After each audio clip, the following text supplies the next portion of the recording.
Magandang hapon po mga minamahal kong kapamilya, kaibigan, mga kababayan at mga kapatiran sa buong mundo.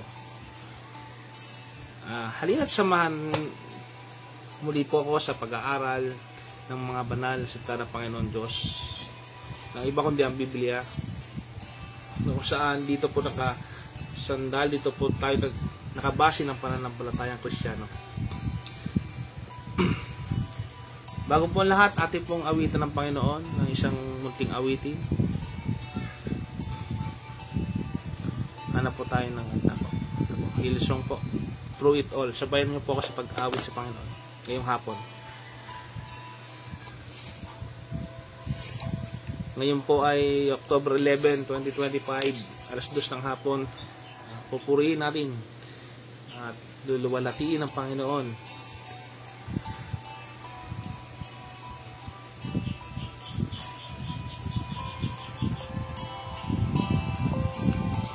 Awitan siya.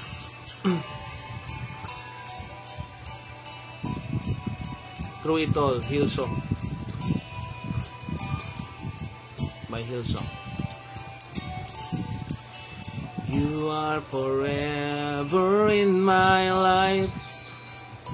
You see me through the season. Cover me with your hands and lead me in your righteousness, and I now wait on you.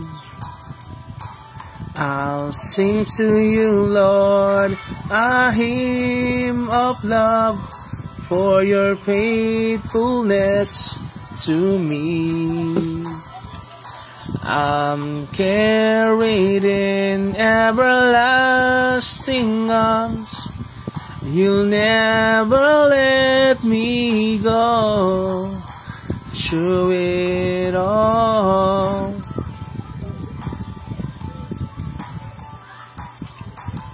You are forever in my life.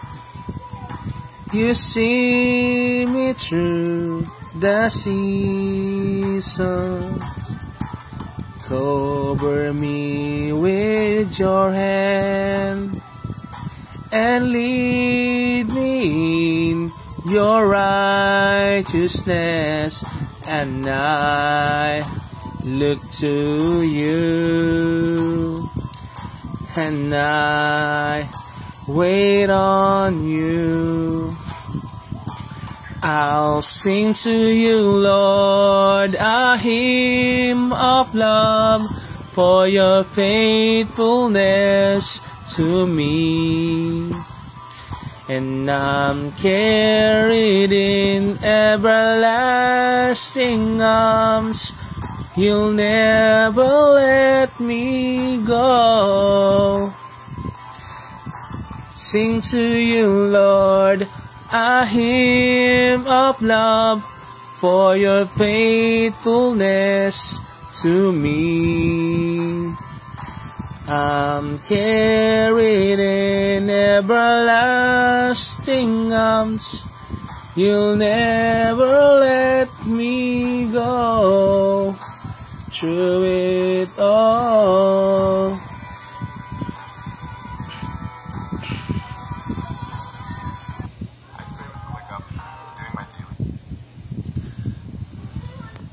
Yan po mga kapatid, mga kaibigan.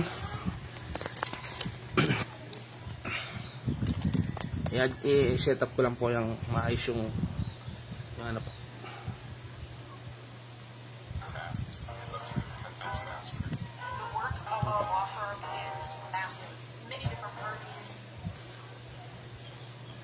Naawitan po natin sa pamamagitan ng simpleng himig po natin ang ating mahal na Panginoon.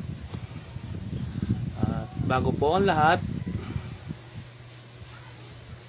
iniimbitahan po ang bawat isa na tayo po ay panandaliang dumalangin sa Kanya upang humingi tayo ng karunungan, humingi po tayo ng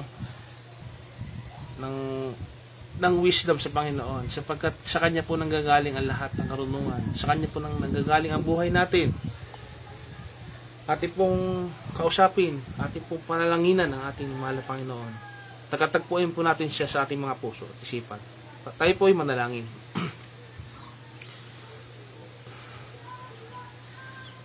Dakilang Diyos, o aming Ama, nasa langit. Kayo po ay aming pinapupurihan, kayo po ay aming dinadakila. Higit sa lahat, kayo po ang may-ari ng lahat ng bagay. Kayo po ang lumikha sa amin. Idinadalangin po namin ngayon ang gawaing na pag-aaral ng banal na kasulatan. Nawa po ay hindi po ang aming pansariling kagustuhan o ang aming mitiin sa buhay lamang po ang kapanaig sa mundong ito. Sa halip po, Panginoon, o Ama, ay ang inyong kalooban ang mangyari sa lupa. Dakilang Ama, tulungan niyo po ang bawat isa maunawaan ang inyong salita.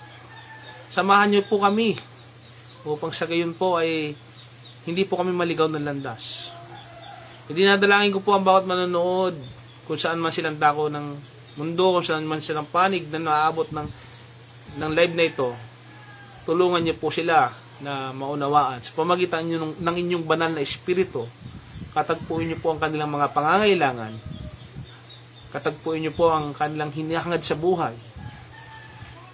At inadalangin ko pong sila man po ay makakilala sa inyo. Inadalangin ko po ang kaunawaan, ang banal na espiritu ang manahan sa kanilang puso at isipan. Idinadalangin ko rin po ang pag-aaral na ito na nawa po ay hindi po masayang po, hindi po sana kami magkulang. Bagkus ay papagnilay-nilayan po namin ang nangyayari sa panahon natin ngayon.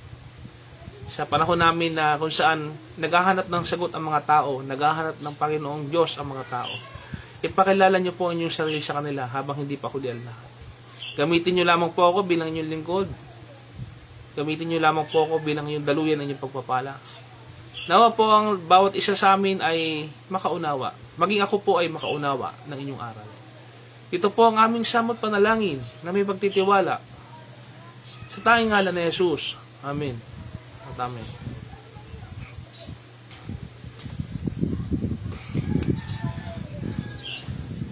Ito po ay isang special Bible study sapagkat hindi po ito yung pangkaraniwan na mga tinatopic ko na kumbaga sunod-sunod na kagaya ng mga nauna kong topic po na patungkol sa pananampalataya, Biblia, pananalangin, at ang pinakahuli kong ina-share po nung nakaraan ay yung patungkol po sa bautismo. Ngayon po, mga kaibigan, mga ginigilo kong taga-subaybay, sasamahan niyo po ako sa pag-aaral natin ng banal na kasulatan sa special edition po na ito na pag-aaral ng Bible Study. Dahil ito po ay pag-aaral sa mga panahon. Pag-aaral po ito sa mga nangyayari sa ating panahon. Sa kung saan maraming tao nagtatanong. I'm sure maraming tao na nadaranas ng paghihirap, nasaan ng iba-iba po kasi tayong naranasan. Maaaring sa lugar natin hindi nararanasan yung nasa kagipitan tayo o hindi tayo nakaranas ng paglilindol o ano. Pero I'm sure sa inyo dyan, marami po ang dumana sa ating buhay na minsan ay nagkaroon tayo ng problema. Nagkaroon tayo ng pagsubok sa buhay. Either financial man yan o sa relationship po natin o sa panahon po natin sa politika. Gayon din po mga taga-subaybay ay ang nangyayari sa panahon natin ngayon. Maraming pong katanungan, question mark. Kung bakit ba nangyayari ito? Minsan may nagtanong sa akin mga kasamahan ko sa trabaho. Gayon din po mga kaibigan ko. O tawag sa akin ng iba, pastor, tawag ng iba sa akin kuya, gano'n. Sa palagay niyo po ba, ano po bang sinasabi ng banal na kasulatan? Banal na kasulatan sa mga bagay na yan. Sapagkat bilang isang mangangaral, bilang isang tagapagturo ng banal na kasulatan, kami po ay kinagagalak po namin na sagutin po ang mga katanungan yan na nakabase po sa banal na kasulatan. Kaya nga po itong pag-aaral po natin, ng banal na kasulatan ay nawa katugpuin tayo ng Diyos. Ang Panginoong Diyos po, Biblia din po ang sasagot ng mga bagay-bagay. Hindi po yung ating pananaw lang sa buhay kung bakit halimbawa iniisip ba natin na kinarurusahan na ba tayo ng Diyos o kung tayo ba ay sobrang malubha na ba ang ating mga kasalanan o ano bang iniisip natin? Nagkataon lang ba to o sa pag-aaral ng siyensya ito ba ay coincidence lang o nasira lang, bigla lang nasira yung mga pundasyon sa ilalim ng lupa, nag-iiba lang ho ba ng ano yan, nag-iiba lang po ba ng lugar yan, tectonic plate kung tawagin nila sa theory ng science, o may mas malalim pa hong dahilan kung ang pagbabasihan po ay ang biblical o theological na kasagutan po.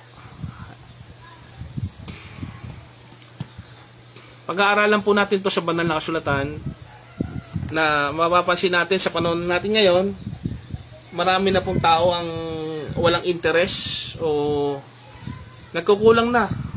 Hindi nagkukulang, inuuna yung mga bagay sa mundong ito.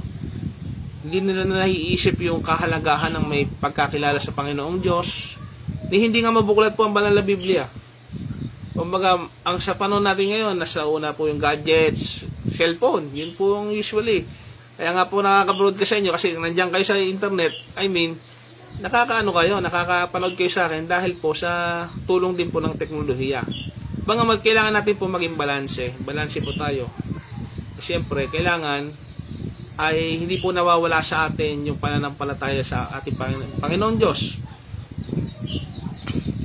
Ako po ang inyong lingkod, Arvin Jan Lizardo, na patuloy po nagsisikap sa biyaya tulong ng Panginoon Diyos na makaabot sa kanyang biyaya.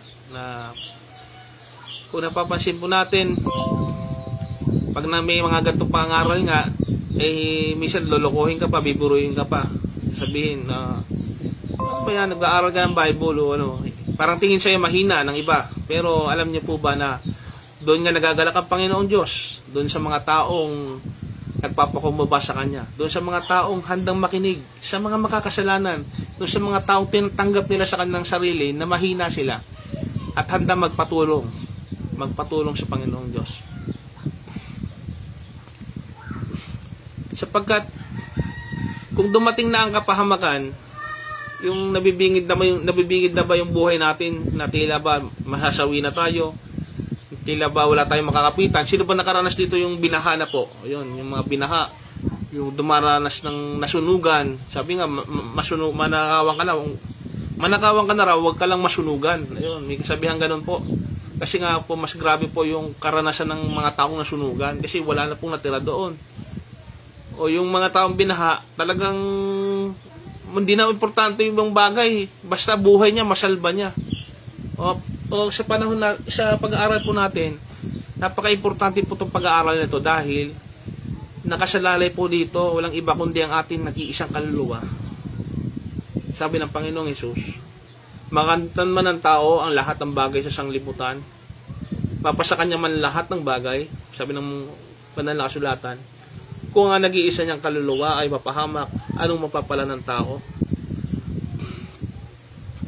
Sa panahon natin ngayon, saka pa lamang tatawag sa Diyos, sa makapangyarihang Diyos. Kahit hindi niya kakilala, tatawagan niya dahil umaasa siya ng kaligtasan, ng himala sa tuwing darating ang problema. Napansin niyo po ba na sa panahon ng sakuna, mayroong mga taong nagbabalik loob sa Diyos? Tunghayan po natin. May papanood ko po ako sa inyong clip na galing sa balita na nangyayari po sa bansa natin Pilipinas. O kahit sa ibang dako ng mundo, nangyayari din naman po ang kasakuna sa ibang panig ng mundo.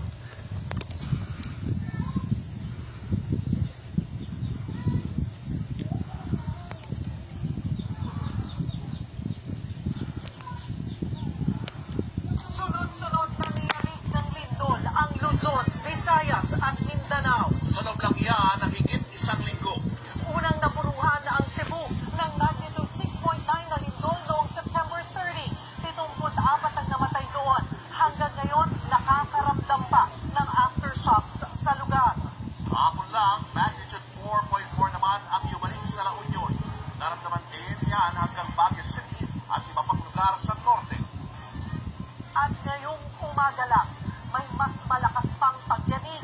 Magnitude 7.4 Naulit na po uli ngayon yung umaga. Umulit na po uli ang lindol ngayon sa Mindanao. Ayan. Wala makakapredict niyan kahit sinong siyentista ang paggalaw po ng lupa sa ilalim. Kahit sinong magaling na manghuhula, siguro walang eksakto makapagsasabi.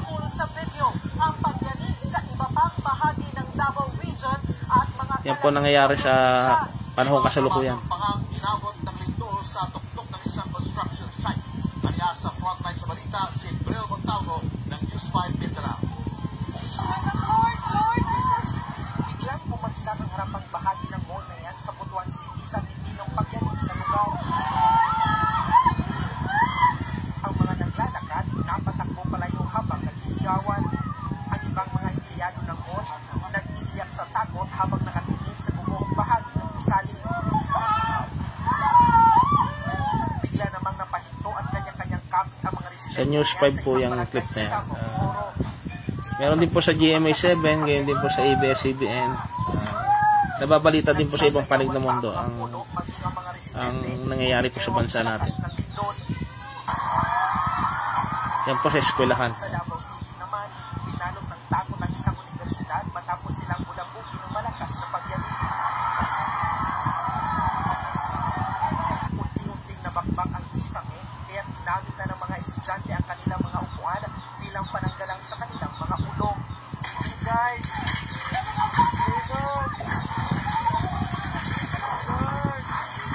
Napapatawag sila sa Lord. Talaga naman kahit sinong wala pong magaling pagdating po dyan sa sakuna po. Nang matapos ang lindol, salamat kay Lord. Nagyakap-yakap na lang ang mga batang yan sa tabi ng pintuan ng kanilang bahay habang nililindol sila. Ang mga lalaki nakatayo at pinuprotektahan ang mga bata. Sa lakas ng pagyanig, kita ang malakas na paggalaw ng buong Shoutout kay Dr. De Vera. Ayan, nanonood pala sa akin. Isa sa mga Immobile Bible School sa kayong LAMS. Isa po ako sa mga estudyante at kabilang sa LAMS na samahan po ng mga manggagawa sa simbahan. Yung mga kasama ko sa trabaho, ayan, andyan po sila, nanonood din po. Naramdaman ang pagyanig sa mga karapit na lalawigan sa rehiyon. Buhat niya nakapagdala na rin ng mahigit 100 aftershocks ang P-Box. Nagbabalita mula sa frontline. Ayan po, sinare ko lang po yung balita po sa ating panahon. Ayan.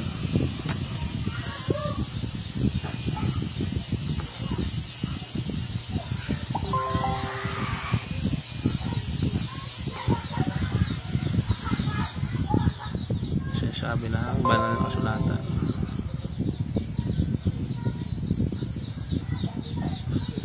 Ayan po, yung breaking news. Cebu, magnitude 6.9.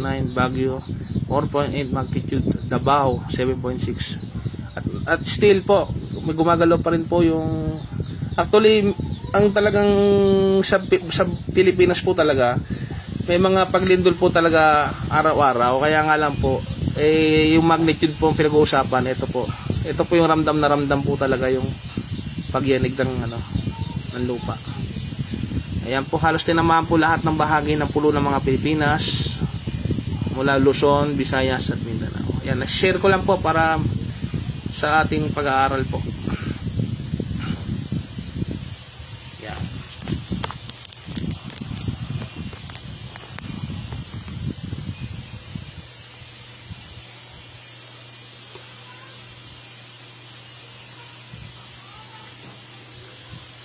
Okay po, ayan.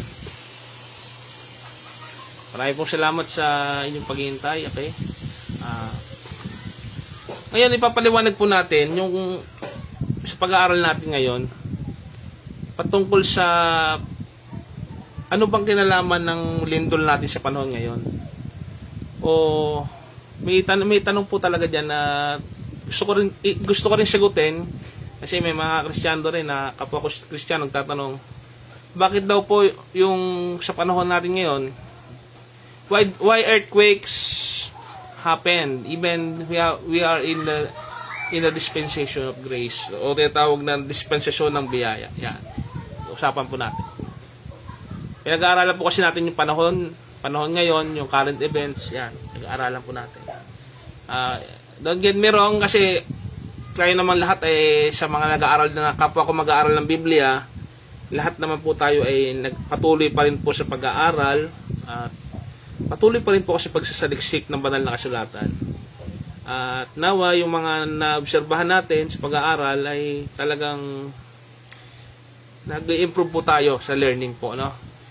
Sa panahon natin kasi ngayon, tayo ay nasa panahon ng biyaya ng Panginoon o tinatawag na dispensation. Papaliwanag ko po sa mga hindi pa po mananampalataya, sa mga bago pa lang po mananampalataya, sa mga matatagal na po mananampalataya, alam na po ito, yung sinasabi ko po, yung tungkol sa dispensation of grace. Ang dispensation po of grace ay ang pagbibigay ng Diyos ng walang bayad o narapat na tinatawag na biyaya sa sangkatauhan. Ano ho ba ito? Dahil pinagkaloob sa atin ang Panginoong Jesus. Dahil sa Panginoong Jesus, nakakalapit tayo sa Ama. Dahil sa Panginoong Jesus, kaya tayo kinahabagan ng Amang nasa langit. Para bigyan tayo ng pag-asa, bigyan tayo ng pagkakataong magsisi. Upang magkaroon tayo ng kaligtasan sa pamagitan ni Jesus. Kung pag-uusapan po natin yung nga, kasi theological term po yan kasi, yung dispensation of grace. Sa panahon natin kasalukuyan, nilikha ng Diyos ang tao, di ba nang kaunahan po tayo nilikha, perfecto naman po talaga tayo nung una. Yan. Pero dumating ang panahon na pinili ng tao yung kanyang sarili o yung nagkasalan tao. Kaya nga po na yung talagang na fall of mankind yan.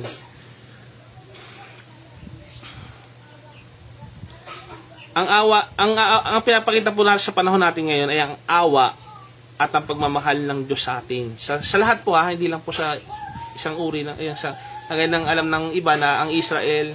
Pero ngayon ay para sa lahat na po ng tao. Mababasa naman po natin yan na maging ang mga hentil, maging ang mga ibang lahi sa katauhan, maging ang lahat ng tao ay maaari na pong maligtas sa pamamagitan ni Jesus. Sa halip na nakabatay lamang sa mga seremonyang luma o seremonya panahon pa ni Moses, yung mga lumang batas po, ng lumang tipan, tayo po ay nasa panahon na ngayon ng habag at awa ng Panginoon Diyos po. Paliwanag po natin dispensation, nangangahulugan po ng pamamahala o pagbibigay ng biyaya. Okay?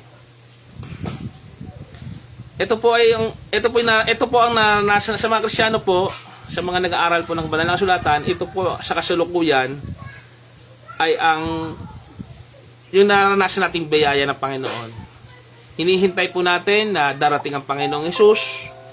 Tayo po ay nagpapatuloy, tayo po ay inaasahan ng Panginoon na manatiling tapat sa Kanya hanggang sa panahong kasalukuyan. Kaya po nasa panahon tayong ito, hinihintay niya po na ang lahat ay maligtas. Yan. Sa pamamagitan niya, tayo po ay gumagawa sang ayon sa kanyang biyaya. Kami po mga mangaral, kami po mga Kristiyano, isinishare po namin yung magandang balita sa lahat ng tao, sa lahat ng bansa. Ayan. Hindi po pag sinabing panahon ng biyaya o panahon ng grasya ng Panginoon ay aabusuhin po natin dahil may panahon lang po yan, limited lang din po yan, darating ang panahon, mag-iiba po ang panahon. Ang biyaya tumutukoy sa unmerited divine assistance o hindi narapat na tulong mula sa Diyos. Kung bagay ito yung tawag na hindi ka karapat-dapat ng biyaya ngayon pero pinagkakalob ng Diyos sa atin. Yan. Ibinibigay sa tao upang magkaroon ng pagbabago o kaligtasan sa atin. Nakikita natin dito na ang Diyos ay mahabagin. Yan, mahabagin ang Diyos. At ang kanyang pagmamahal sa tao ay para sa lahat. Okay? Inaasahan natin na ang pagbabalik ng Panginoong Jesucristo, ang kanyang kaharian na darating, at ang pagbabago ng panahon, yung dispensation. Yan. Yan. Kung may mga tanong pa kayo o paliwanag, hindi ko kasi maipapaliwanag to ng talagang mabilisan talaga. It takes time. Kaya marami pang panahon, syempre, pwede nyo akong i-PM or pwede nating pag-usapan to through session. Yan. Kasi po talagang napaka-anong topic. Binigyan ko lang po kayo ng clue. Binigyan ko lang po kayo ng pananaw kung bakit tinawag tong dispensation. Kasi theological ano po yan term po yan. Sa mga tuwid, nasa panahon tayo ng awa. Nasa panahon tayo ng habag ng Panginoon Diyos. Okay? Ito ang tanong, bakit, kung nasa panahon tayo ng habag at awa ng Diyos, kung mahal tayo ng Diyos, bakit dumadanas tayo ang tanong ng mga tao, bakit dumadanas tayo ng sakuna? Bakit dumadanas tayo ng lindol? Ganyan, ng mga pagbaha. Bakit maraming makasalanan? Yan mga tanong po Bakit nandiyan si Satanas? O bakit yung mga masasamang tao hinahayaan ng Diyos na maging maghari-harian? Di ba? O, yung mga tanong usually na naririnig ko po. Minsan kine-question nila ang pagka-Diyos ng Diyos dahil sa mga tanong na ito. Bakit daw hinahayaan ng Diyos na mangyari ang lahat ng bagay? Madali pong kasagutan dyan ay yung tinatawag nating free will na pinagkalob sa bawat tao. Isa po yun isa po yun. Siguro po gumamit po tayo ng Biblia ang English at Tagalog. Dalawa po kasi ang Biblia kong pinagbabasihan, English at Tagalog. Yan. Pwede po tayong magbasa sa English, pwede Tagalog. Kung may taga-subaybay ako ditong taga-ibang bansa, pwede niyo interpret. Meron naman tayong mga application na para i-interpret po yung sinasabi ko. Ayan. Yung sinasabi kong video, yan, pwede niyo interpret sa inyong lingwahe, sa inyong bansa. Yan. Basahin po natin sa Romans chapter 8. Ito, Romans chapter 8 verse 22. Okay, shoutout din po sa Living Word Collectives. Ayan, meron po kaming binong samahan ng mga manggagawa na nagtutulungan po. Ayan, Living Word Collectives saka sa LCBS sa Cagayan de Oro. Ayan po yung Living Christian Bible School kung saan diyan po tayo na graduate. At marami pong mga ini-invite ko po kayo mag-enroll din po diyan. Gayon din po sa Andrew Theological Seminary. Yan. Isa po ako sa mag-aaral din ng Andrew Theological Seminary. Basahin po natin ang Romans chapter 8 verse 22. Ito po, aklat ng Roma chapter 8 verse 22. Sapagkat nalalaman natin na ang buong nilalang ay humihibik at nagdaramdam na may kahirapan na kasama natin hanggang ngayon. Sa English, for we know that the whole creation groaned that troubled in the pain together until now. Ayun po. Na nangangahulugan po na talagang ang creation po natin, yung panahon, hanggang sa panahon ngayon, kaya may paghihirap kasi nga, may nagpapagbabago nangyari. Mababasa na sa Bible yan Ang dispensation ng grace ay hindi nangangahulugan na yan. Hindi nangangahulugan lang yan na galit ang Diyos. May paliwanag po dyan. May paliwanag po ang Biblia kung bakit may ganitong pangyayari. God is not pouring out His wrath upon the earth as in the days of Noah or as will happen in the future tribulation. Yan. Yet we still have calamities, floods, fires, earthquakes, shaking of our world. Yan. Patuloy pa rin nating nararanasan. Di ba po ba tayo nagtataka ng panahon pa ni Noah, ginunaw po ang ginunaw po ang sanglibutan, ginunaw po ang buong mundo. Panahon pa ni Noah, dahil sa kasamaan ng sanglibutan. Dahil sa katigasan ng ulo ng sangkatauhan. Pero dahil din sa may mga maratapat pa, mga pamilya ni Noah, nakita ng Panginoon, ay nagligtas din ng Panginoon. Gumawa rin ng paraan. Kaya nga yung Noah's Ark, meron pa rin itinira ang Panginoon na maligtas. Sa panahon natin ngayon, ganoon din po. Kung tayo magtatapat sa Kanya, hindi ililigtas tayo ng Panginoon sa kapahamakan. Meron pong pagliligtas ng Panginoon sa atin. Why if this, babasahin ko lang po yung mga tanong. Why if this is an age of grace? Bakit daw may patuloy pa rin yung mga, kagaya na sinabi ko kanina, bakit pa rin daw may mga lindol? Bakit daw pa rin may mga Bakit daw pasama ng pasama ang mga tao ngayon? Ang sagot po, nasa Bible lang po. Ay, walang ibang scientific proof dyan na yung sabihin natin, babase tayo sa siyensya, babase tayo sa ibang agham or kaalaman. Nakalagay na po lahat sa Bible yung mga ebidensya. Hindi pa nangyayari mga bagay-bagay. Atin lang pong hanapin sa Biblia, nandun na po yung mga kasagutan kung bakit nangyayari mga bagay. Ating alamin kung bakit nga may lindol, bakit niya nangyayari to. Sa kabila nung nasa panahon tayo ng dispensation of grace, what they teach about God's plan. Ano ba ang plano ng Diyos? Ano bang nasa isip ng Diyos? Ano bang kapangyarihan ng Diyos na gustong ipamana sa atin? Kung gaano ba kapasensyaso ang Diyos sa atin? Kung ano bang iniisip ng Panginoon Diyos? Siyempre, bilang tao lang tayo, hindi natin kahit anong gawin natin, hindi natin mauunawaan ng Diyos. Pero sa tulong at biyaya ng Panginoon, sa banal na Espiritu, hanapin po natin sa banal na Biblia ang kanyang kalooban. Yan. The course. Ayan. Alam po ba natin na ang mundong ito ay sinumpa? Ayan. Panahon pa lang ni na Eva at Adan yan na kaya ang babae naghihirap, ang lalaki po ay nagtatrabaho para sa kanyang pamilya, kaya mas superior ang lalaki sa babae. Kaya marami po mga dahil, kaya nahihirapan tayo magtrabaho, kaya po ang lupa ay ganyan, ibig sabihin naghihirap tayo sa buhay. Ay walang iba dahil sa fall of creation. Yan. Sinumpa po kasi ang lupa. Yan. Genesis chapter 3, basahin po sa natin sa Genesis chapter 3, sa lumang tipan po. Genesis chapter 3 verse 17. Yan po. Genesis chapter 3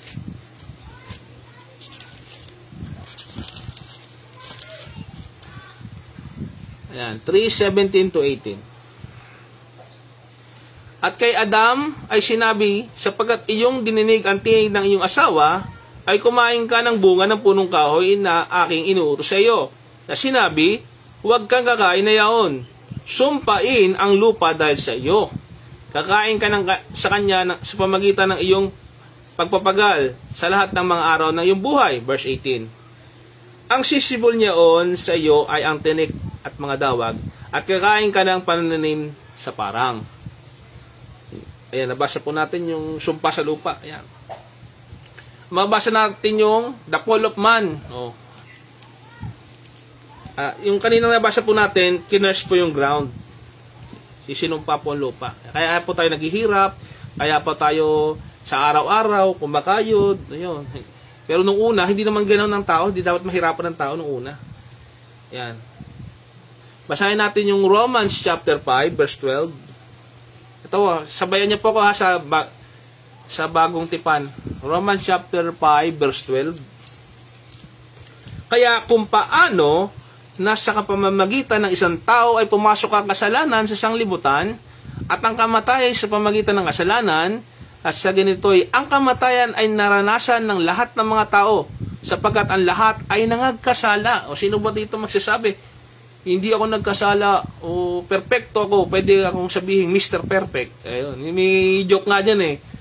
Kung ang pangalan mo siguro ay perfect, ayun, pwede perfecto sa Tagalog. Ayun, masasabing perfecto ka. Pero tayong lahat, babae, lalaki, matanda, bata, siguro kahapon lang o kanina, nakagawa ka, nakaisip ka ng mali o may hindi ka sinasadya o sinadya mo na nagkasala ka. Kaya talagang walang excuse ang sangkatauhan. Talagang nangyari, tayong mga tao na fall sa kasalanan. Yan. Sin entered to the world and the death by sin, including the decay of nature. Sino ba dito? Habang buhay akong maganda, habang buhay akong malakas, o habang buhay akong bata, wala mo pagsasabi na hindi ako mabubulok. Di ba? Scientifically proven na tayo galing sa alabok ng lupa. Mga taga-subaybay, mga kaibigan dyan. Sa mga nag-aaral po na siyensya, sino magsasabi na ang katawan natin yari sa alabok ng lupa? Kung pag-aaralan po kung nag-aaral kayo ng chemistry, nag-aaral po kayo ng mga bagay na siyensya, kung anong components ng lupa o minerals niyan ay parehas po sa lupa. Kaya scientific proven, totoo ang Biblia kasi galing nga tayo sa alabok, galing tayo sa lupa. Pag sinuri mo ang lupa, kaparehas na kaparehas. Yung mga elements, yung components ng lupa. Kaya nga yung milagro ng Diyos nangyayari. Yung milagro talaga ng Diyos, hindi natin napapansin araw-araw nandiyan. Paano nangyaring tao ka, di ba? Paano nangyaring umiiral ka? Paano nangyaring kumakain ka, masarap ang pagkain, umiinom ka? Paano nangyaring humihinga ka, di ba? Yung mga tao kasi ngayon, dahil sa advanced age of technology, ini-imitate nila ang God. Gumagawa sila ngayon ng mga bagay na hindi man karumal-dumal, pero talaga ginagaya nila ang God, gumagawa rin ng creation at invention. Pero sa pansarili nilang glorification, hindi talaga lumalabag sila sa kalooban ng Diyos. Kumbaga sa inaano nila yung Diyos, yung kina-challenge nila. Yung pa lang po, masasabi natin na totoo ang Panginoon Diyos. Bakit nakikipagkompetisyon ka sa bagay na hindi totoo, di ba? Iba't yung mga atheist na yan, yung mga bagay na yan, gustong-gusto nila na hamunin ng Diyos kung talagang walang Diyos, di ba? Talagang may Diyos. At talagang totoo din yung mga masasama. Pero walang tatalo po sa kapangyarihan ng Diyos. Yan. Okay? The prayer, ayan. Yung lupa po natin, basahin natin ito yung tinatungtungan po natin ngayon, yung lupa. Basahin natin yung Isaiah chapter 24. Ayan, Isaiah chapter 24. Sa lumang tipan po yan. Basahin po natin. Medyo makapal kasi ng Bible. Isaiah. Okay. Isaiah chapter 24.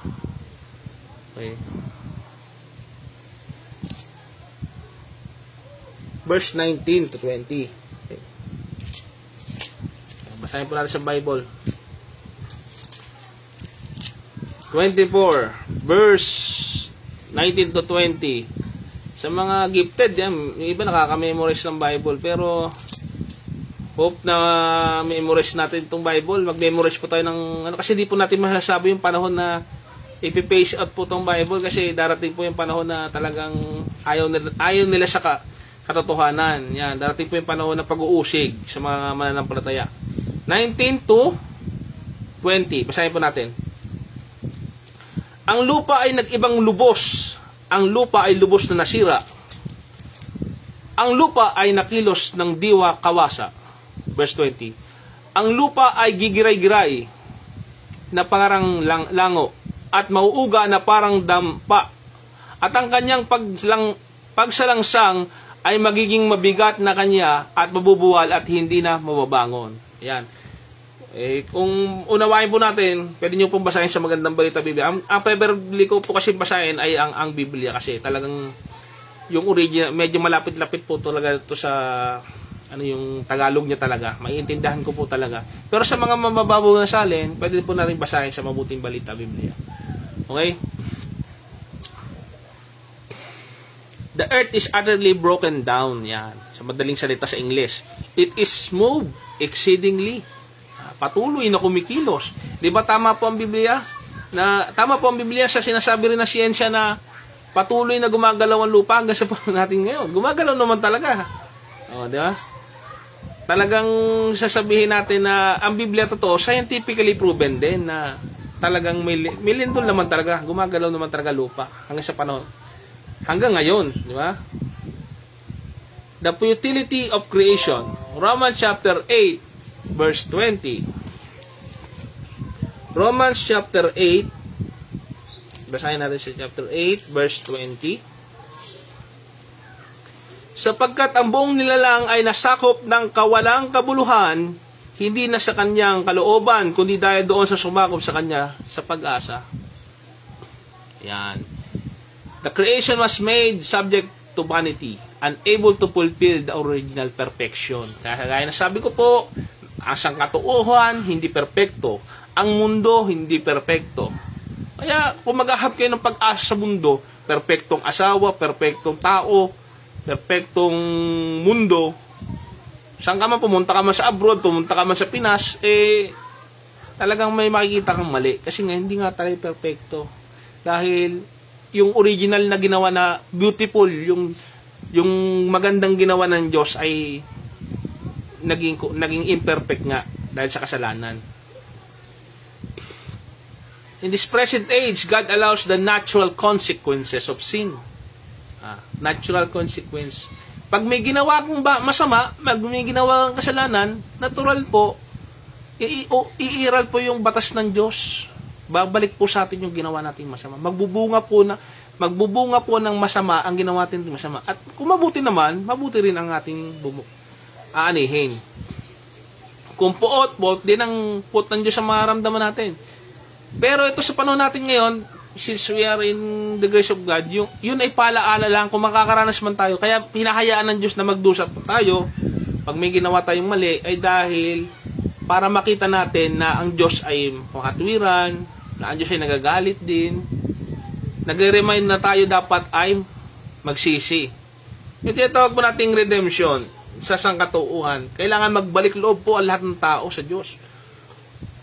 Tayong lahat ay naligaw ng landas. Sa totoo lang. Totoo po ba ito? Tayo po ay kontrolado ni Satanas. Anong ibig sabihin po ba ng Satanas? Sa original language po niyan, nangangahulugan po yan ng adversary. Kaaway. Sinabing Satan, kaaway po ang ibig sabihin. Sapagkat merong mga nag-i-impluwensya po talagang masasama. Yun ang tanong bakit ang tanong din po sa natin ng mga kakilala ko, bakit pag gumawa ka ng masama, parang mas masarap? Pag masarap, yung gumagawa ka ng bawal, yun ang magandang gawin. Para nag-i-enjoy tayo sa mga bagay na makasalibutan. Kasi po nga, may nag-i-impluwensyang kapangyarihan. Walang iba kundi yung kapangyarihan ng dilim. Kapangyarihan ng negativity, kapangyarihan sa dyablo. Hindi po sa Diyos yung mga bagay na yon.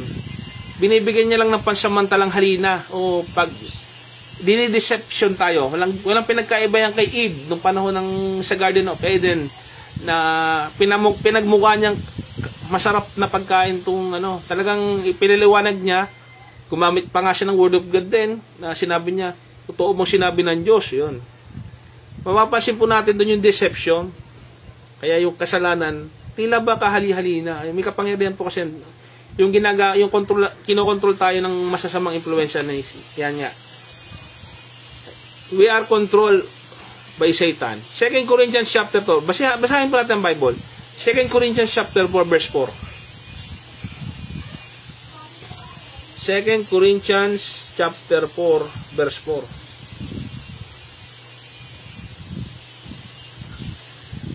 2 Korinto. Natin 4 verse 4. Basahin po natin. Makinig po ha. Na binulag ng Diyos ng sanglibutang ito ang mga pag-iisip ng mga hindi nagsisampalataya upang sa kanila'y huwag sumilang ang kaliwanagan ng Ebanghelyo ng kaluwalhatian ni Kristo na siyang larawan ng Diyos. Di ba po? Wala na mga katwiran. Binigay na yung anak ng Diyos, si Kristo. Siya po yung larawan ng buhay na Diyos. Kaya, sabihin, hindi ko naman nakikita ang Diyos. Sabihin ng iba, walang Diyos kasi hindi ko nakikita. Pinadala niya po ang nag-iisa niyang anak. Yun po yung may larawan ng Diyos. Yun po yung physical manifestation of God, yung pagmamahal ng Diyos sa atin. Wala na makakatwiran kasi hindi ko nga nakikita ang Diyos Ayan, nagpakita na nga po ang Diyos. 2,000 taon na nakakaraan. Kung ang kalendaryo po natin ay year 2025, yung Roman calendar o yung tatawag nating Pasakaluk, Anno Domini, kung tawagin, nasa history po ang Panginoon, dumating po sa lupa. Panahon ng Roman Empire. Balikan po natin ang kasaysayan. Ayan. Kung hindi sinasabi ng mga historiador na totoo ang minapako sa krus, kung hindi totoo ang Christianity, yun po, masasabi natin na walang maidadahilan ng tao. Mabasa natin na yung sa Ephesians chapter 2, verse 2. Ano nga ba yung nag-i-impluwensya sa sangkatuan? Bakit ayaw maniwala sa Diyos? But kung naniniwala man, hirap na hirap.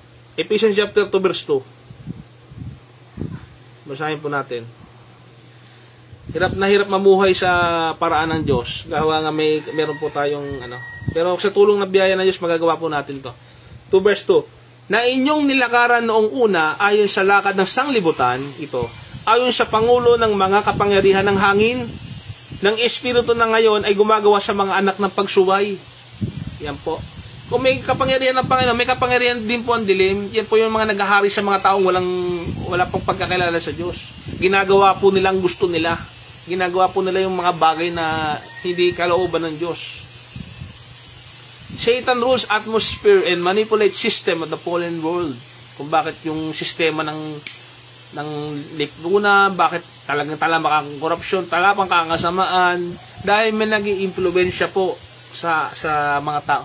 Kumbaga, kagaya nga na sinabi ng Panginoon nung pinako siya sa krus, nung dinuduruan siya ng mga kawal Romano, nang naghahari pa yung masamang Roman Empire na yan, di ba po, ng panahon niya, habang siya'y pinapako sa krus, yung death penalty niya, yung tinatawag na crucifixion, sinabi niya sa mga pumapako sa kanyang Romano, sa mga Hudyo, na sistema ng gobyerno, theocracy, form of government under the Roman Empire. Sinabi niya sa mga kawal, mga pari doon, patawarin sila sapagkat hindi nila nalalaman ang kanilang ginagawa.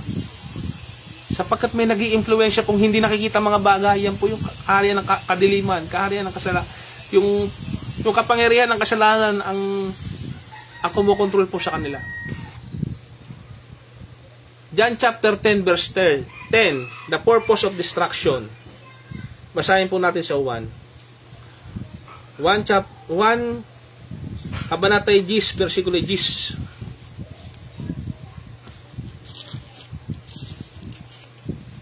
Okay. Hindi pumarito ang magnanakaw, kundi upang magnakaw at pumatay at pumuksa. Ako'y naparito upang sila'y magkaroon ng buhay at magkaroon ng kasaganahan ito.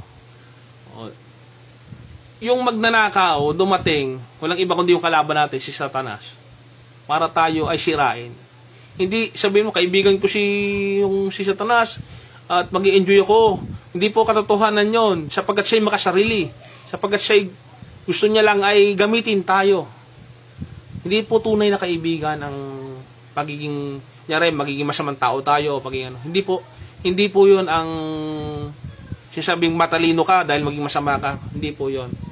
Dahil sa huli, pababayaan ka ng kalaban, ang kahuli-huli ang kasasapitan mo, kamatayan. Kung hindi kamatayan, pagdurusa. Bago pa makakabalik sa Diyos, sa halip na nag-i-enjoy tayo ng biyaya ng Panginoon, ay nawawala tayo, pabalik-balik tayo sa buhay na hindi masagana. Yun. Gusto mo pa doon sa mga bagay na idudulot ka sa kapahamakan. Diba? Pero kung meron tayong guidance ng Lord, mailalayo tayo sa lahat ng bisyo, sa lahat ng uri ng masasamang kaibigan, masamang barkada. Ilalapit niya tayo sa buhay na kasiyasiya. Yan. The thief come not but to steal and to kill and to destroy. Yan. Lahat ba to may ng Diyos? May tanong din po eh. Ano ba to? Pinipehentulutan ba to ng Diyos? Basahin natin yung sa lumang tipan. Job chapter 1 verse 12. Okay. Aklat ni Job. Ito po yung isa sa kauna-unahang nasulat na aklat ng Biblia. Job. Aklat ng Job. Basahin po natin chapter 12. At sinabi ng Panginoon kay Satanas, narito, lahat niyang tinatangkilik ay nangasa iyong kapangyarihan. Siya lamang ay huwag mong pagbuhatan ng iyong kamay. Sa gayoy lumabas si Satanas na mula sa harapan ng Panginoon. Ayan, mababasa po natin. May pagkakataon na pinahihintulutan na makapangyari ang mga masamang bagay, pero overall, in the end, kung tayo magtatapat sa Panginoon, ibabalik ng Panginoon lahat ng mga bagay na yan. Kumbaga, ang makapangyarihang Diyos na nakakaalam ng lahat ng mga bagay-bagay, ang dapat nating pagkampihan at dapat natin siyang gayahin natin si Job na hanggang sa huli, sino kayang tao kagaya ni Job na napaka-faithful? At nakita naman natin na ibinalik ng Diyos lahat sa Kanya. O, kung sa buhay natin ito, hindi naman natin yung hustisya o yung talagang pero may inaasahan tayo kasing kabilang buhay. May inaasahan tayong darating na buhay. Tinatawag na paraiso kasama ang Panginoon. Yan. Satan acts only within God's permissive will. Kung hindi pahintulot ng Diyos, kakampi ka doon sa kalaban. Pero yon, kung hindi pinahintulot ng Diyos, hindi mapangyayari yon. Nakita naman natin yung buhay ni Job, nagdusa siya, pero sa kabila noon, nagtagumpay siya dahil nanatili siyang tapat sa Panginoon Diyos. Nawa, gayahin natin yung halimbawa ni Job. Hindi, ang Diyos, hindi siya yung mapanghusga o nag-ano yung sabihin nating pinaglalaroan tayo. Hindi ganun po ang Diyos. God is not judging nation but allow Satan dominion to run its course until the wrath. Yun. Until that right time. Yung pagdating po ng araw ng pagbabalik ng Panginoon. Hanggang kunin na po yung mga mananampalataya, hinahayaan lamang ng Diyos. Kasi may purpose po yun eh. Kaya hinahayaan ng Panginoong Diyos yung kalaban na gumawa siya. Kasi ang purpose po yun ay mapili po talaga ng Diyos yung mga karapat-dapat sa Kanya. Yung mga anak talaga ng Diyos. Kasi kung hindi tayo maging tapat, hindi tayo talaga yung anak ng Diyos na sinasabi ng kasulatan na talagang tunay na Kristiyano. Kasi kung tunay tayong Kristiyano, mananatili po tayo sa pagkatawag sa atin. Kung tayo po tumanggap, inaanyayahan ko po yung mga hindi pa nakakilala sa Panginoon na hanggat maaga, hanggat narinig nyo po ito, yung mga kagaya ko pong mga ngaral, ngayon po wala na pong maikakatwiran ng tao sa radyo, sa TV, sa kalsada, sa pulpito, kahit saan na po narinig ang mabuting balita. Natupad po yung sinasabi ng kasulatan na ipapahayag ang mabuting balita hanggang sa kaduluduluan lupain. Naghihintay na lang po ng panahon, tamang pagkakataon, hanggang ang lahat ay makapakinig sa salita ng Diyos at darating na po siya. Malapit na po talagang dumating ang Panginoon.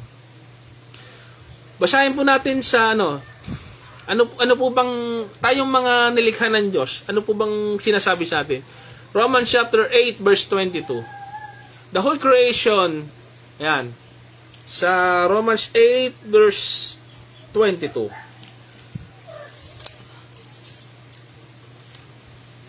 Romans 8:22.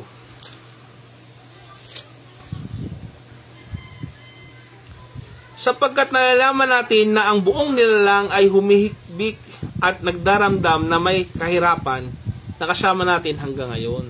Ayan. Hanggang ngayon daw nagtitiis sa sangkatukuhan. Hanggang ngayon daw may mga Kristiyano pa rin na kahit naman sa panahon natin ngayon may pinipersecute pa rin eh. Ang mga Christian, may pinapatay pa nga sa mga hindi tanggap na bansa, kagaya ng China, kagaya ng ibang yan, hindi po tayo mapalad tayo, nakakapag-share tayo ng ebanghelyo kasi malaya po tayong bansa, Pilipinas. Creation is under bondage of corruption and decay. Pasira na po kasi ang mundong ito. Sa totoo lang, pasama ng pasama ang sanglibutan ito. At mangyayari kasi dito, talagang babaguhin ng Diyos. Matutunghayan po natin sa pagpapatuloy ng pag-aaral po natin. Pag dumating na po yung, sabi nga ni Fernando po, di ba? Pag napuno na sa loob, kakalusin na. Talagang, pag dumating po yung, right, na, kumbaga sa harvest sa palay, yun, i-harvest na po yan. Pipiliin na po yung mga, siyempre, pipiliin yung mga tama, yung mga magagandang palay, hihiwala yung mga damo dyan. Ayan. Revelation, aklat ng Revelation po, sa Apocalypse chapter 21 verse 1. Basahin po natin. Revelation chapter 21.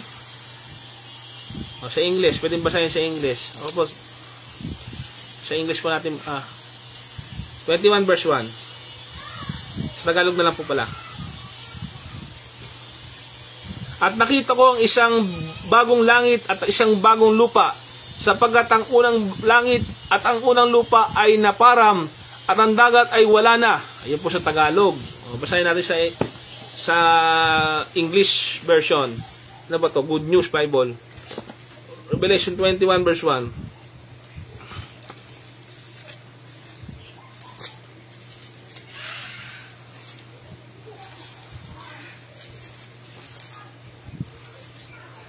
Okay po. 21 verse 1. Then I saw a new heaven and a new earth. The first heaven and the first earth disappeared, and the sea vanished. Nakasaad po sa kasulatan na Talaga namang mangyayari, masisira ang lupa at magkakaroon ng bagong langit at bagong lupa. Yan. Nakasaad po yan, gugunawin po talaga ang mundo. Pero siyempre, wag natin ipapanakot yon. Talagang darating naman talaga yon sa panahong, kaya ang sinasabi lang sa atin, maghanda lang po tayo at manatiling tapat. Yan. Kung nandito pa tayo, samantalahin natin na nasa panahon tayo ng biyaya at awa ng Diyos. Nabubuhay tayo sa panahon natin ngayon, pero at the same time, naghahanda rin po tayo sa buhay na darating. Kasi hindi permanente po ang mundong ito, mga taga-subaybay. Hindi po ito permanente. Tayo po may hinihintay pang bagong mundo. Itong katawan po natin, mabubulok. Tayo po mamamatay lahat. Pero, yung kapalit naman yun, kung nagtapat ka sa Panginoon, kasi pipiliin niya lang yung sa Kanya eh. Kung ikay nagtapat hanggang katapusan, ang mangyayari dyan, babigyan kanya ng bagong katawang makalangit. Yan. Yun po yung tatahan sa bagong langit at bagong lupa. Okay? A new heaven, a new earth will one day replace the old. Yan. Yan po yung pangako sa atin na mangyayari sa hinaharap. Groaning in continuation. Basahin po natin sa 2 Peter chapter 3 verse 10. Sa English Bible. 2 Peter chapter 2 Peter.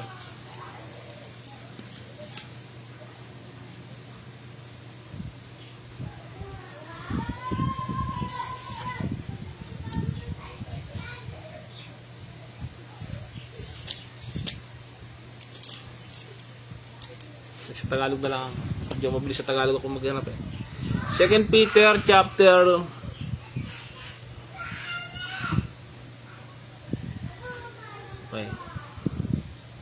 3 verse 10. Sapagkat ang magnais umibig sa buhay at makakita ng mabubuting araw ay magpipigil ng kanyang dila sa masama at ang kanyang mga labi ay huwag magsalita ng daya. Ayan. Kung talagang sa Panginoon Diyos ka, kung talagang pinili ka talaga ng Diyos, eh siyempre, yung buhay nating ito, dapat dapat makalangit tayo. Dapat, kung tayo magiging tagalangit, yung asal, yung panuntunan natin sa buhay, magiging makalangit din. Pwede ba yun? Maging masamang tao ka, pero tatanggapin kayo sa langit yung masamang tao. Siyempre, bago na yon, ang tatanggapin po doon ay mga taong binago na ng Diyos. Hindi na po tayo magsasalita ng mga masamang bagay, hindi tayo mag-iisip ng masamang bagay. Pero since hindi naman natin kaya sa ating sarili yon, binigay ng Panginoon Diyos yung kanyang sariling anak. Dahil sa pamagitan niya, babaguhin po tayo. Sa tamang panahon, yung tayo makasalanan talaga na mawawala po yun. Yung katawan nating makasalanan, babaguhin ng Panginoon po yan. Talagang magnanais po tayo na magpatuloy. Ang hinahangad po ng isang mananampalataya ay makarating po sa buhay na walang hanggan. Yung langit po, yung future, yung darating na buhay, yung new heaven and new earth, yun po yung ating pag-asa talaga. Kaya, sinisikap natin, ngayon pa lang, sinisikap na nating maging maayos tayo, mag-isip, magsalita, na yung kalooban ng ating Diyos, yung naghahari sa atin, yung kalooban niya. Ano bang mangyayari sa Ano bang mangyayari ngayon sa kasalukuyan nating lupa? Sabihin natin, tingnan, papakita ko po sa inyo yung kapaligiran ko. Ayan. At hindi ko yan. Ayan. Kaganda o. Lunti ang halaman. May mga hayop. Ayan. Langit. Ayan. Sabihin natin, ako, ayaw kong iwanan ng mundong ito. Maganda pa naman eh. O, pumunta ka sa mga pasyalan, sa mga lugar na ibang panig ng mundo. Kung nakarating na ba kayo sa ibang panig ng mundo o sa ibang panig ng Pilipinas, di ba? Kagaganda ho. Pero hindi po yan, hindi pa ho yan yung pinaka-paraisong tinatawag na sinasabing Talaga ang mangyayari po dyan, papalitan po yan. At kagaya ng nasusulat, hindi na sa pamamagitan ng tubig. Sa panahon ni Noe, tubig eh. Kagaya ng pangako niya, kapag nakakita kayo ng bahaghari, hindi na ho yun. Kasi pangako nga ng Diyos, hindi na sa pamamagitan ng tubig.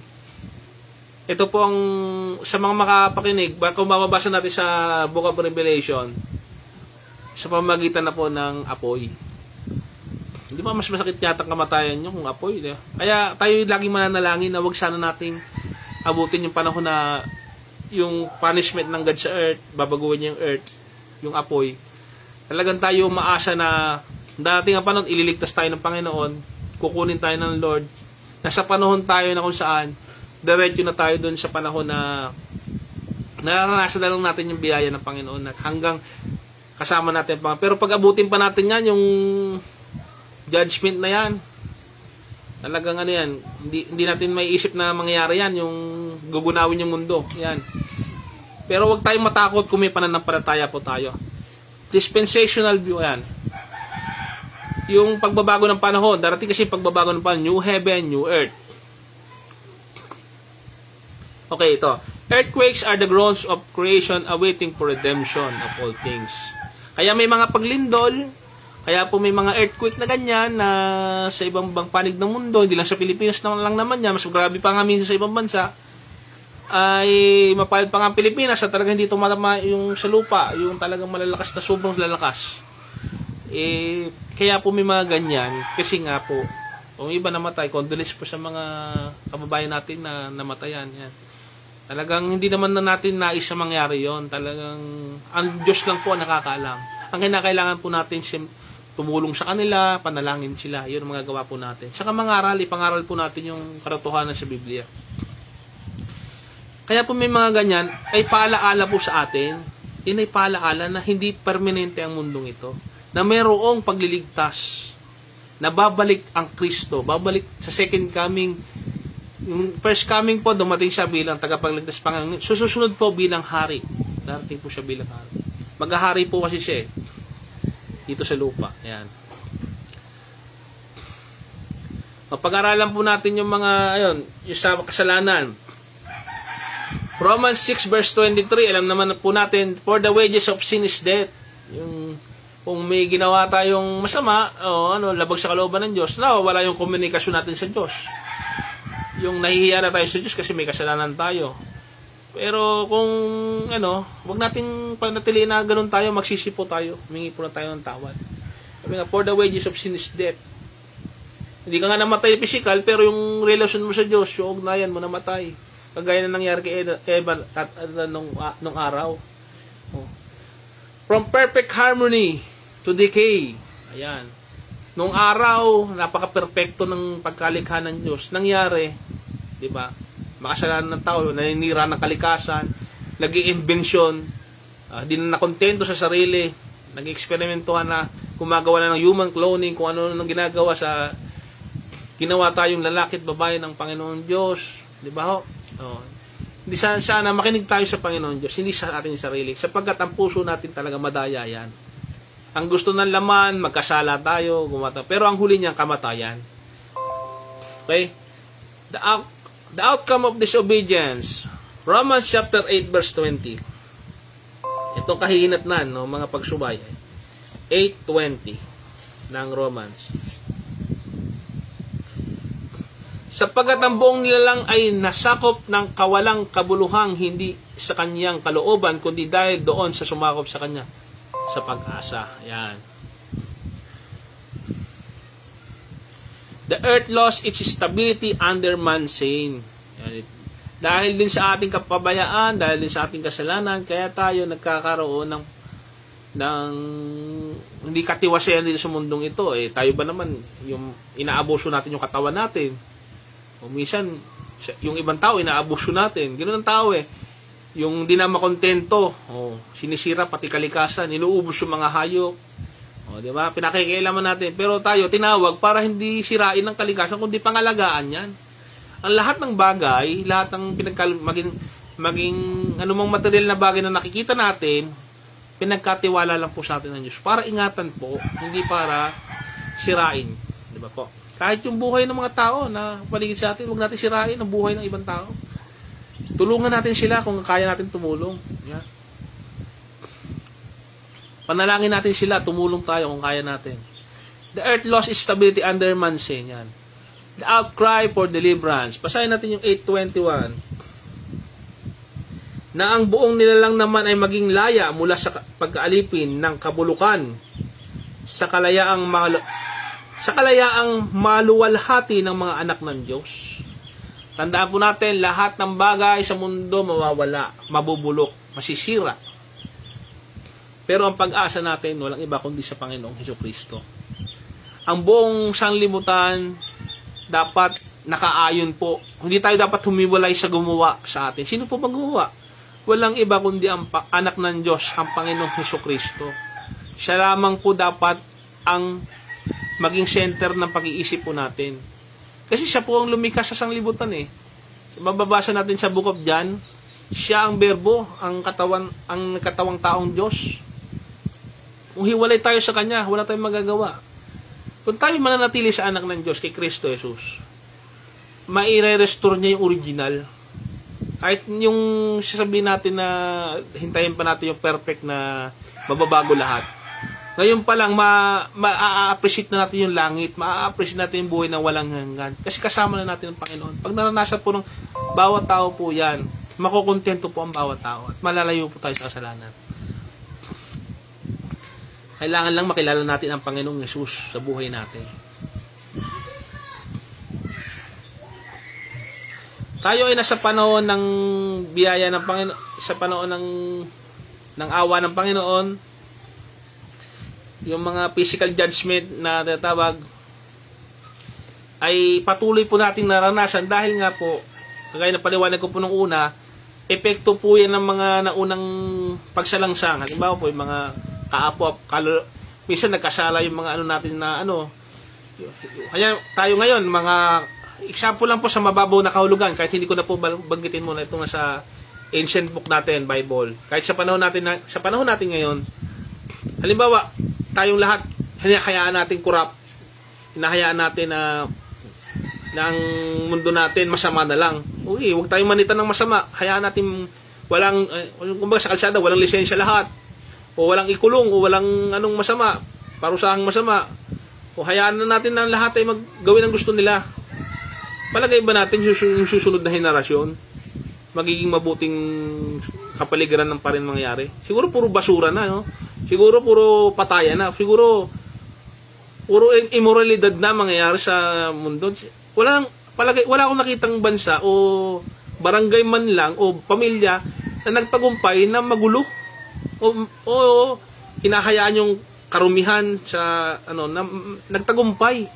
Wala akong nakitang ganun, kundi lahat patungo sa kabulukan, papunta doon sa tinatawag na kasayangan, nangihinayang dahil hinayaan nila yung nangyari sa henerasyon nila yung bagay na yun. Huwag walang pinagkaiba sa kung ikaw ay mahirap ngayon, hinayaan mong maghirap ka. Kung pwede ka namang umasenso sa buhay at para makatulong ka din sa ibang tao. Walang pinagkaiba po yan. Kasi hinahayaan po natin yung kasalanan ang mamamayani sa atin. Hinahayaan natin yung kawalang disiplina po ang mangyayari sa atin. Pero kung tayo ay mananalangin, tayo ay hingi ng tawad sa Diyos, i-restore po ng Panginoon yan yung original plan sa atin na tayo ay magtatagumpay po. Kagaya ng panahon pa ni Adan, yung pagkakasala niya hanggang sa panahon ngayon, kasi patuloy na nagkakasala pa rin kasi ang tao, pinipili niya pa rin magkasala. Kaya nga ang sagot doon, ipinadala ng Ama yung si Jesus Christ, nagkakaroon na po tayo ng hope o pag-asa. Mababago. Kaya po may mga tao nagbagong buhay. Naging Kristiyano, nagbagong buhay. Dati siyang masamang tao, dating mabisyo, dating gumagawa ng masama. Ngayon ay parang himala, nagbago siya. Parang isang bagong nilalang na talaga siya. Born again, chapter 3 verse 3. Yung kaharian ng Diyos sumakanya.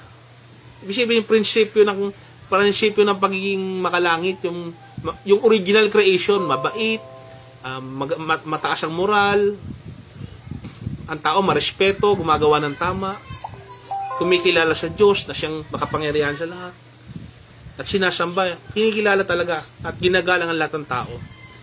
Ayan po ang pangako ng banal na kasulatan sa atin. Babalik po yung origin, i-restore niya po tayo.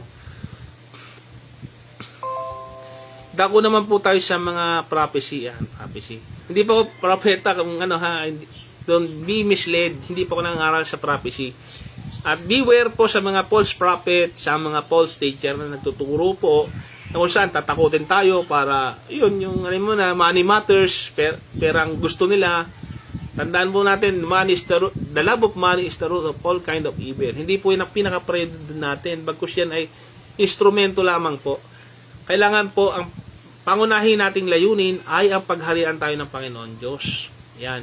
Yung mga prophecy po, natupad na po yung iba dyan, yung iba po, darating pa lamang po. At hindi po dapat lalagpas sa kasulatan. Wala po tayong idadagdag, wala po tayong ibabawas dyan. Mababasahin ko po yung ilang prophecy po. Matthew chapter 24, verse 7. Matthew chapter 24, verse 7.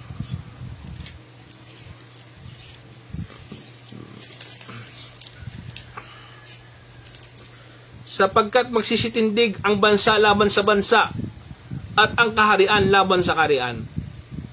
At magkagutom at lilindol sa iba't ibang dako. And there shall be famines, pestilence, and earthquake in diverse places. Sa iba't ibang dako. Yan. Nasasaad po sa kasulatan, tama po ba? Nangyayari po ba? Nangyayari hanggang sa panahon natin ngayon.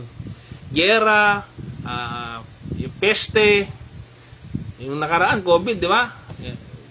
Yung mga gawa rin ng tao, gawa rin ng kaliga. Sinisira kasi ng tao yung natural di ba? Tapos sisisihin natin ng God, tayo din naman mga tao ang problemang gumawa noon, di ba? Ano pa? Yung sa Lucas chapter 21 verse 11. Luke chapter 21 verse 11. Sa mga taga-subaybay, medyo mahaba po talaga ang pag-aaral ng salita ng Diyos. Talagang binabasa po natin yan sa Biblia. Okay? Pwede naman pong i-review. Kung iba may gagawin pang iba po, ay pwede natin i-review na lang. Kasi i-upload ko rin po yan sa YouTube. 11. Earthquakes were signs in prophetic times, especially in Israel. Ito po yung panahon-panong bayang Israel pa. At magkakaroon ng malalakas na lindol at sa iba't ibang dako ay magkakaroon ng tagutom at magkakasalot at magkakaroon ng mga bagay na kilakilabot at ng dakilang tanda mula sa langit. Ayan po. Talagang kung anong nangyayari noon, sabi ng Book of Revelation din, kung anong nangyayari noon, nangyayari na. Ay, yung kaya sinasabi rin ni King Solomon na walang pagbabago. Yung mga tao noon, ganoon din ang ng tao ngayon. Problema din. Pasuwayin pa rin sa Panginoong Diyos. Meron din naman mga tapat din. Talagang ang banal na kasulatan ay totoo hanggang sa ngayon. Mapapakinabangan po natin hanggang sa ngayon. Hindi po ito na-obsolete ang karunungan sa Biblia. Ayan. Kaya napaka-importante pong pag-aralan. Hinihikayat ko po ang lahat ay mag-aral, magsaliksik ng salita ng Diyos. Siyempre, with the guidance of our Holy Spirit at saka yung hermeneutics po natin, yung tamang interpretasyon po ng Bible, kailangan po hindi po lalagpasan ng susulat. Talagang dapat dito lang po tayo nakabase sa banal na Biblia. Okay? Earthquakes were signs prophetic times, especially in Israel. Okay? Nung panahon po ng Israel, ano po yan, yung mga babala ng mga propeta sa kanila, talagang nangyayari po talaga. Hindi aksidente yung mga lindol-lindol o mga sakuna-sakuna. Talagang may ano yun. Talagang may ibig sabihin ng Panginoon doon sa panahon nila.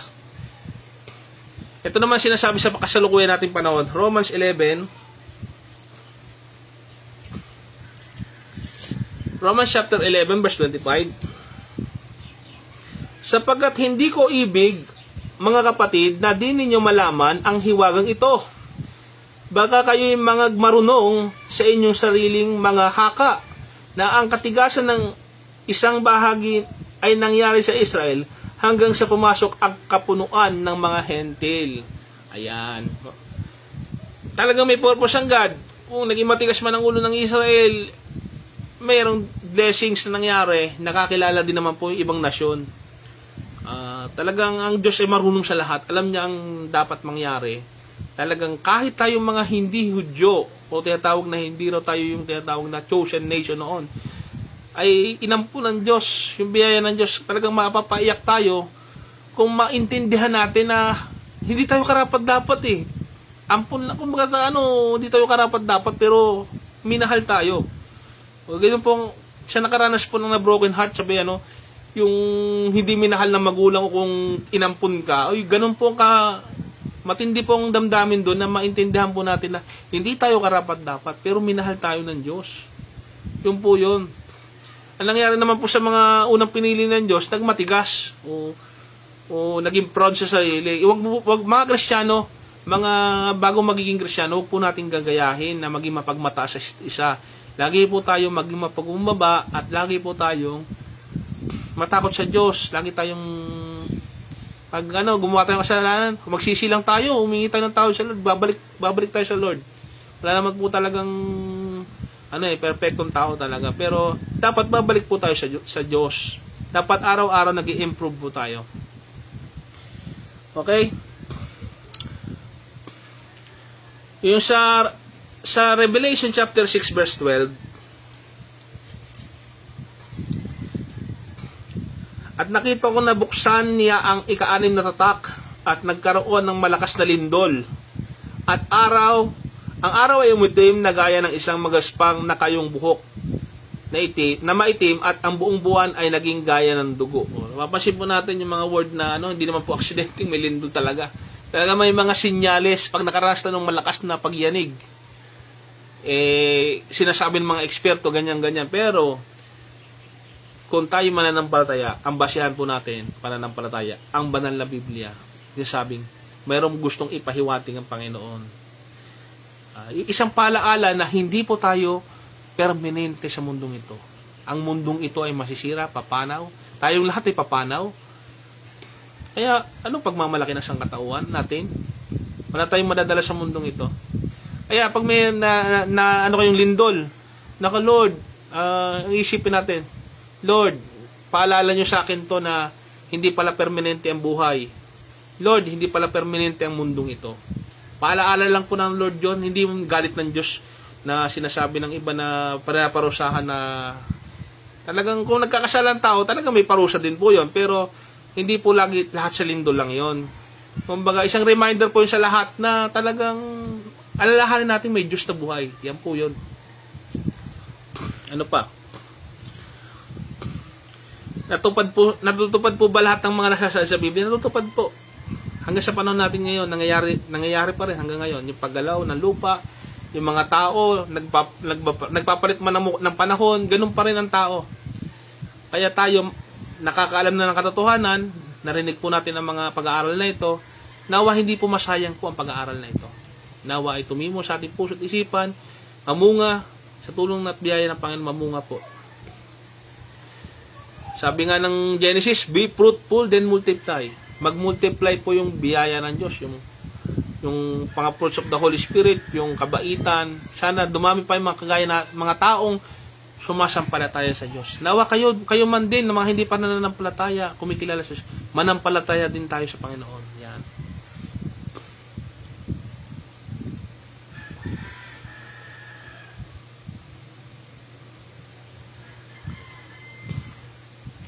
Anong hinihikayat po tayo? Tayong lahat, lalo na yung mga talagang kung sino man kayo dyan na nakakapanginig, tinatawag tayo ng Panginoon, hindi pa po huli ang lahat. Huwag nating hintayin na tayo ay daranas pa ng talagang iiyak na lang tayo at talagang walang-wala na tayo. Ngayon pa lamang po, wala pa po tayo sa tagpong yon, sa eksenang yon, ay makita na ng Diyos na tayo ay nagsisisi talaga sa ating mga pinagagawa. Saka talagang yung puso natin, hindi lang dahil sa nakikita ng tao, hindi man makikita ng tao, wala man nakakita, Diyos naman nakakita sa ating ginagawa. Okay? Luke chapter 13 verse 3. Except ye repent, ye shall all likewise perish. Basahin po natin. Luke 13 verse 3.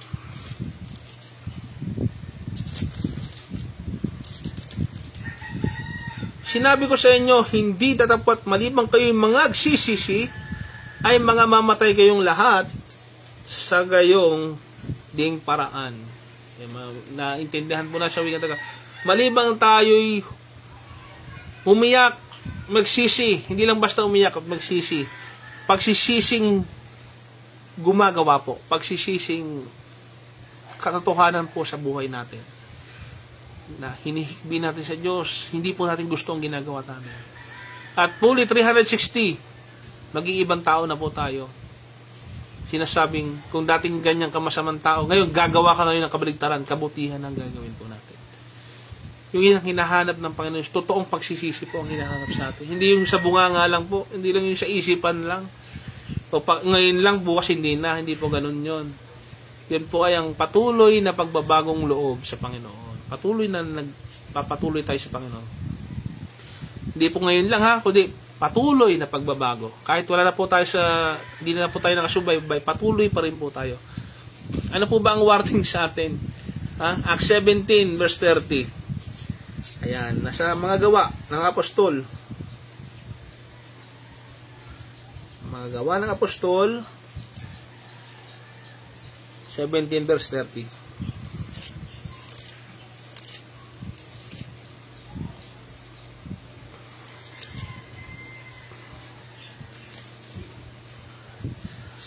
Ang mga panahon ng kahangalan ay pinalipas na nga ng Diyos, datapwat ngayon ipinag-uutos niya sa mga tao na mangagsisi silang lahat sa lahat ng dako. Nakita niyo po na ang Diyos ay tunay na makatuwiran, na ang Diyos ay tunay na ayaw niya sa mga baluktot na gawain. Pinapahintulutan lang niya yan, pero hindi niya talaga gusto yan. Darating ang panahon, pahurusahan niya yung mga bagay na hindi kaaya-aya sa kanyang paningin. Yung ganun kapasensyoso ang Diyos, ganun niya tayo hinihintay na magbagong buhay. Kaya wag nating hintayin yung pagpaparusa sa atin. Tayo po ay lumapit na agad sa